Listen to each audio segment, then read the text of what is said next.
नमस्कार दोस्तों।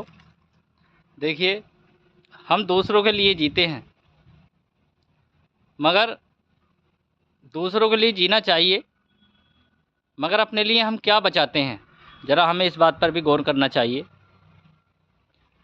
दूसरों का मतलब हम अपनी औलाद के लिए जीते हैं, अपने परिवार के लिए जीते हैं। जीना भी चाहिए, बात सही है।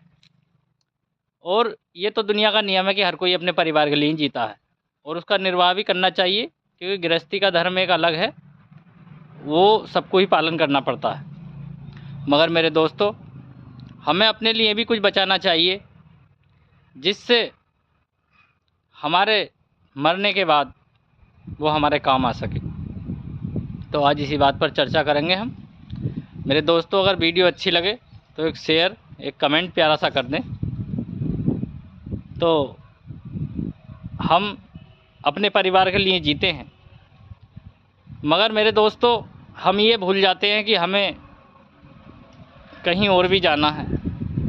जाना तो सबको ही है, मगर यहाँ रहते रहते हम झूठ सच बोलते रहते हैं, मगर वो हमें नहीं बोलना चाहिए।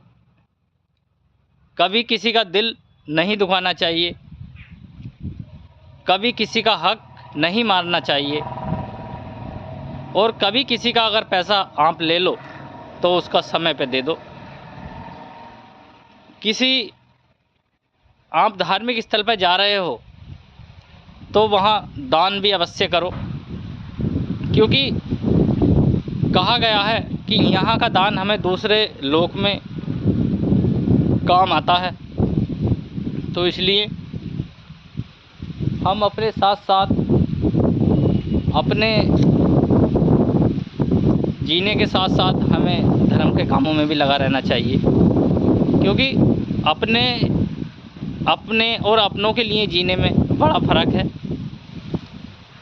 एक तो अपने लिए वो जीता है, एक शराबी होता है, एक कबाबी होता है, मगर एक वो होता है जो धर्म के रास्ते पर चलता है और भगवान की भक्ति में लीन हो जाता है। ये दोनों ही अलग हैं, दोनों अपने लिए जीते हैं, मगर दोनों का काम, ढंग, रहने का, सोचने का सब अलग है।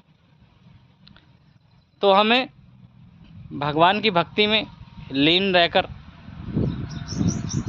अपना जीवन बिताना चाहिए। देखिए, लीन रहने का मतलब ये नहीं है कि हम संत बन जाएं, नहीं।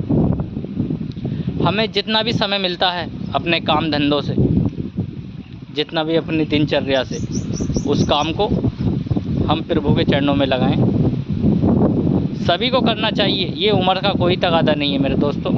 उम्र से इसका कोई मतलब नहीं। भगवान उम्र नहीं देखते, भगवान दिल देखते हैं, आपका भी और मेरा भी और सभी का। भगवान हर किसी के शरीर के अंदर होते हैं, इसलिए हमें सारी बातों का ध्यान रखते हुए जितना भी समय हमें गृहस्थ जीवन से मिले वो समय भगवान के नाम पर लगाएं। इसी में हम सबकी भलाई है, पूरे जग का कल्याण है। अगर वीडियो अच्छी लगी हो तो कृपया एक शेयर ज़रूर कर दें और चैनल को फॉलो कर लें। जय श्री राम दोस्तों।